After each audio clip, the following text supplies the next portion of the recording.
दोस्तों इस बार हम इस चैप्टर 2 को एकदम ब्रीफली देखेंगे। मतलब इसमें कुछ मेन पॉइंट और कुछ जो जवाहरलाल नेहरू उनके सोच के बारे को देखेंगे कि क्या वो सोचते थे। तलाश जो है इसमें वो सोचते थे भारत के अतीत की झांकी में कि उनको भारत के ऊपर क्या ढूंढना चाहिए, भारत में क्या खास है और भारत की उन्हें क्या खोज करनी चाहिए। मतलब वो प्रश्न ढूंढते हैं कि आखिर भारत क्या है। अगर कोई विदेशी आदमी भारत में आता है तो उसके लिए भारत के लिए कैसा सोच होगा, वो भारत को किस रूप से देखेगा। इसीलिए वो अलग अलग जगह पे जाके देखते थे, विजिट करते थे। जैसे सिंधु घाटी में जाते थे जो कि मोहनजोदाड़ो के समय का था। वो हर जगह एलोरा गुफा एजेंटा वहाँ जाते थे क्योंकि वो देखना चाहते थे कि वहाँ पे अतीत में क्या हुआ था और वहाँ पर जो अतीत है वो क्या बताना चाहती है। इन्होंने इसमें बताया है कि कैसे अभी भी ये सोच में थे कि ये अभी जो भारत है इसके बारे में अच्छे से जानते नहीं हैं और इन्हें क्या क्या जाननी चाहिए, इसीलिए अभी ये विचार कर रहे थे। दोस्तों इन्होंने बताया कि कैसे हमारा भारत जो है वो भरत नाम से बना है, साथ में इंडिया और जो हिंदुस्तान है वो इंडिया हिंदुस्तान नाम पड़ा है सिंधु और इंदस के नाम पर। इसी तरह उन्होंने बताया कि कैसे जो दंत कथाएं हैं ये सब हमारे पुराने ज़माने से चलते आ रहे हैं। नाटक ये सब जो नाटक होते हैं इन सब में लोग बोल सकते हैं कि पुराने रिचुअल्स को फॉलो करते आते हैं अपने, और साथ में ये जैसे रीति रिवाज हम कहते हैं उनको भी अपने फॉलो करते हुए आते हैं। दोस्तों इसी तरह इन्होंने बताया कि कैसे इन्होंने चारों तरफ विजिट किया और वहाँ पे देखे, वहाँ लोग जो थे उनके बारे में देखा और ये सोचते थे कि कैसे जो गरीब व्यक्ति है, पहले जो गरीब व्यक्ति थे अंग्रेज़ों के ज़माने में और अभी भी, तो उस समय जो मध्यम वर्ग के व्यक्ति रहा करते थे वो सब गरीब और अमीर से ज़्यादा एक्शन लिया करते थे। मतलब कि जो गरीब व्यक्ति रहते थे वो तो एक्शन नहीं ले सकते थे इन सब अंग्रेज़ों के खिलाफ, और जो ज़्यादा अमीर रहते थे उनमें से ज़्यादातर तो मिले ही रहते थे अंग्रेज के साथ, और जो नहीं मिले रहते थे उनको अंग्रेज हरा दिया करता था। इसीलिए जो मध्यम वर्ग वाले थे जो कि ना ज़्यादा गरीब थे ना ज़्यादा अमीर, तो वो बोल सकते हैं कि उनके सपोर्ट में नहीं रहते थे, उनको हमेशा बोल सकते हैं कि हटाने की उस समय फिराक में रहते थे और दोस्तों वही ज़्यादातर कदम उठाया करते थे। इन्होंने इसमें जवाहरलाल नेहरू ने बताया कि वो ऐसा नहीं है कि वो मध्यम वर्ग वाले का पक्ष ले रहे हैं, बल्कि वो बता रहे हैं कि मध्यम वर्ग वाले जो आदमी थे उनको कोई टेंशन नहीं था कि वो ज़्यादा अमीर है तो उनको ऊपर कब्जा कर लिया जाएगा, बल्कि वो अपने स्थायी जो जीवन थे उसी में जीते थे और साथ में वो दूसरों के जो अंग्रेज थे उनके जो कार्यकाल होता है या फिर बोल सकते हैं जो उनको हटाने के लिए एकजुट हो गए थे। दोस्तों इसी के साथ इन्होंने और सब जो टॉपिक्स थे उनमें यही सब इन्होंने बताया है, कैसे जो हमारे भारत था वो बहुत ही पहले बोल सकते थे कि शक्तिशाली था, उसका हर जगह नेटवर्क था। मतलब कि दूसरे और भी जो कंट्रीज़ थे उनके साथ नेटवर्क था और उन कंट्रीज़ से वो कुछ ज्ञान लेता था और उनके लिए भी ये प्रेरणा बनता था। लेकिन बाद में ऐसा क्या हुआ, मीन जो जवाहरलाल नेहरू उनको बोल रहे हैं कि बाद में ऐसा क्या हुआ जिससे कि ये पूरा चीज़ बदल गया। जो पहले हम दूसरे के लिए प्रेरणा बनते थे और साथ में प्रेरणा लेते थे, अब वो क्या हो गया कि हम उनसे बिछड़ने लग गए। तभी इन्होंने बताया कि जैसे जैसे अंधविश्वास हम में आने लग गया और लालच आने लग गया, लालसा आने लग गया किसी चीज़ का, जिसके कारण ये सबका पतन होने लग गया। जो कि पहले कुछ देश थे जैसे यूरोप, ये सब वो हमसे बहुत पीछे थे, लेकिन उसके बाद वो हमसे बहुत ही आगे जाने लग गए।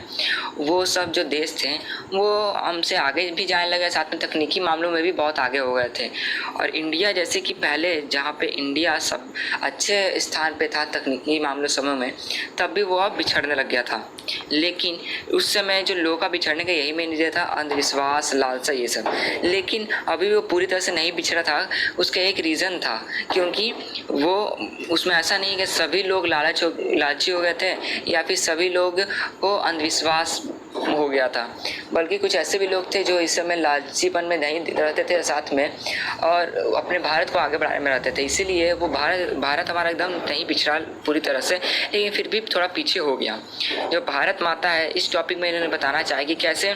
ये जब जाते हैं किसी सभा में तो इनको ज़्यादातर ग्रामीण इलाकों में जाना पसंद रहता है, कि ग्रामीण इलाकों में इनको भाषण देना ज़्यादा पसंद रहता है, क्योंकि ये सोचते हैं कि ग्रामीण इलाकों में जो ये बोलेंगे वो अच्छी तरह से सुने जाएंगे लोगों के द्वारा, क्योंकि जो भी ये चीज़ बोलते हैं उनके जो भी बोल सकते हैं कि सिचुएशन को लेके बोलते हैं गरीब लोगों के, वही अगर ये चल जाते हैं मध्यम वर्ग वाले लोगों में, तो वहाँ पर अगर ये जाते हैं तो वहाँ के जो लोग हैं वो सब इनकी बातों को उतने ध्यान से नहीं सुनते और बोलते हैं कि अपना टॉपिक चेंज करके आप किसी और चीज़ को बोलिए, क्योंकि उन्हें इतना परेशानी नहीं होता है। इसीलिए हमेशा ये ज़्यादातर ये गरीब या ग्रामीण इलाकों में अपना भाषण देना पसंद करते थे। वहाँ के किसानों को दूसरे जगह के किसानों से बताया करते थे कि सबकी एक ही समस्या है और साथ में उनके समाधान भी बताया करते थे। उसके बाद दोस्तों इन्होंने जब एक बार बोल सकते हैं कि भाषण के वक्त पूछ दिया कि भारत माता की जय, जब वो जा रहे थे भाषण में तो सब जैसे आवाज़ आने लगी भारत माता की जय। तभी उन्होंने क्वेश्चन कर दिया कि भारत माता क्या है, हम क्यों बोलते हैं भारत माता की जय। तो वो उनमें से कोई एक आदमी उठ के बोलता है कि ये हमारी मिट्टी है, हमारे शहर की मिट्टी और गांव की मिट्टी। तभी वो बोलते हैं कि नहीं, एक बताइए शहर की मिट्टी या गांव की मिट्टी। तभी फिर एक और आदमी उठ के बोलता है कि नहीं, हमारी मिट्टी मतलब हमारे देश की मिट्टी। इसी तरह वो कुछ बहुत सारे क्वेश्चन पूछते रहते हैं और फिर लास्ट में उन सब क्वेश्चन को पूछने के बाद वो बताते हैं कि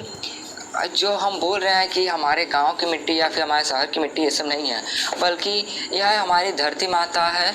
और साथ में इन्होंने ये भी बताया इसमें कि कैसे अगर हम भारत माता की जय बोलते हैं तो उसमें हमारा ही जय है, क्योंकि भारत हम ही से मिलके बना है, हम व्यक्तियों से मिलके ही भारत बना है।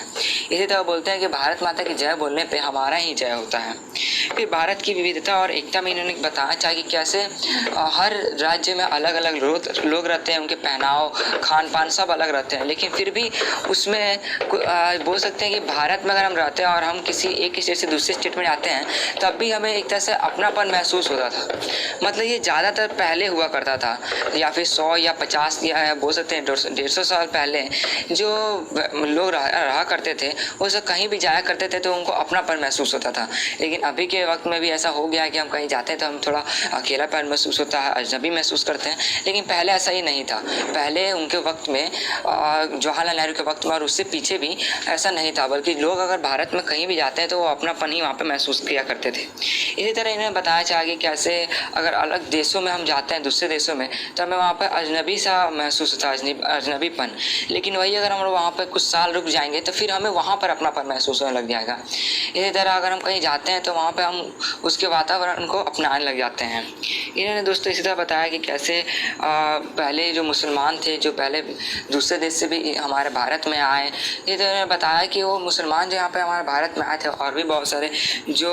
अलग जाति थे वो सब यहाँ पर आए और उन्होंने भी यहाँ पे जब वो रुके तब पहले तो वो अजनबी महसूस किया करते थे, लेकिन बाद में फिर वो भारत का हिस्सा की तरह बन गए। दोस्तों इसी तरह इन्होंने इसमें यही बताया चाहा था कि कैसे हमारा भारत इस तरह मिल के बना हुआ है और हमें अपने भारत में अगर पहले कहीं जाया करते थे हम तो हमें अपना पैन महसूस हुआ करता था। दोस्तों जो लास्ट टॉपिक है जन संस्कृति का, उसमें इन्होंने मेनली जन के बारे में बताया चाहा, मतलब कि लोगों के बारे में। और इन्होंने इसे बताया कि कैसे जो हमारा अतीत है वो हम पूरी तरह से नहीं भूले हैं, क्योंकि हमारा अतीत में ऐसा कुछ घटना घटे हैं जिसको हम रीति रिवाजों से लेके चला करते हैं। जो गरीब व्यक्ति हैं और जो पढ़े लिखे हैं या फिर अनपढ़ हैं, उन सब की सोच इसमें एक ही तरह की है। मीन्स जो रिचुअल्स हैं, जो रीति रिवाज हैं, उन सब में एक ही तरह की इनकी सोच है। इन्होंने इसमें यही बताया चाहा है कि कैसे ऐसा नहीं है कि जो पढ़ा लिखा आदमी है उसी के दिमाग में थॉट्स आते हैं इनको लेकर। जैसे हम शादी क्या करते हैं तो हमारे अलग रिचुअल्स हो गए तो हम अलग तरह से शादी क्या करते हैं, और इसी तरह हम पूजा पाठ करते हैं। तभी इन्होंने बताया कि कैसे अगर हम ये सब काम करते हैं तो इसमें ऐसा नहीं है कि सिर्फ पढ़े लिखे लोगों के ही दिमाग में इन सब पे आइडिया आएगा या थॉट आएगा, बल्कि जो अनपढ़ लोग रहते हैं उनके भी दिमाग में ये सब पे बहुत आइडिया रहता है और उनके दिमाग में इनके बहुत सारे चित्र बने रहते हैं। इसी तरह उन्होंने बताया कि कैसे जो इन सब के वजह से भी, रिचुअल्स के वजह से भी, हमारे रीति रिवाजों की वजह से भी हमारा एक तरह से अतीत जिंदा है। लेकिन ऐसा नहीं है कि अतीत पूरी तरह से जिंदा है, क्योंकि हम कुछ चीज़ें जो ज़रूरी है उसे भी ठुकरा तो देते हैं, भूल जाते हैं, लेकिन फिर भी हम एक तरह से अतीत को याद रखते हैं, वो भी एक बड़ी बात है। और इन्होंने ये भी बताया चाहा है इसमें कि कैसे अतीत के बारे में, कि हमारे अतीत में ऐसा नहीं है कि हम सब भूल ही गए हैं, बल्कि अभी भी कुछ ऐसे व्यक्ति हैं जो इसकी खोज कर रहे हैं। इन्होंने ये भी बताया चाहा इसके जो अगला चैप्टर है उसमें ये बताएं कि कैसे जब ये कहीं जाते हैं सिंधु घाटी सभ्यता या कहीं भी, तो वो बोलते हैं कि कोई दो सभ्यताएं हैं और वो भी सभ्यता कैसे अनजाने से मीन्स मिले थे इनको, मतलब कि जो सभ्यता की खोज हुई थी, जो कि पहले लोग जहाँ पर रहा करते थे वहाँ पे खुदाई हुआ था, तो वहाँ पे जो सिंधु घाटी सभ्यता के बारे में इनको पता चला वो सब अनजाने में हुआ था। ये सब ऐसा नहीं कि उनको पहले से पता था, खुदाई अचानक से शुरू हुई तब उनको ये मिला। और इन्होंने जवाहरलाल नेहरू ये भी बताया है इसका अगले चैप्टर में, चैप्टर 3 में, कि कैसे अभी तो सिर्फ हमने कुछ सभ्यताओं को ढूंढा है, बल्कि ऐसा नहीं है, अभी तो बल्कि और भी सभ्यताएं वहाँ पर हो सकती हैं। दोस्तों इसी तरह चैप्टर 2 में तो इन्होंने यही अपने थिंकिंग को बताया था, और इस चैप्टर में 2 को मैंने आपको एकदम ब्रीफली बता दिया है कि एक तरह से आपको ये नोट्स की तरह हो जाएंगे कि आप इसको इतने भी अच्छे से पढ़ लेंगे तो आपको ये एग्ज़ाम में काम आ सकता है। दोस्तों इसी तरह इस वीडियो में सिर्फ इतना ही, मिलते हैं इसके अगले वीडियो में।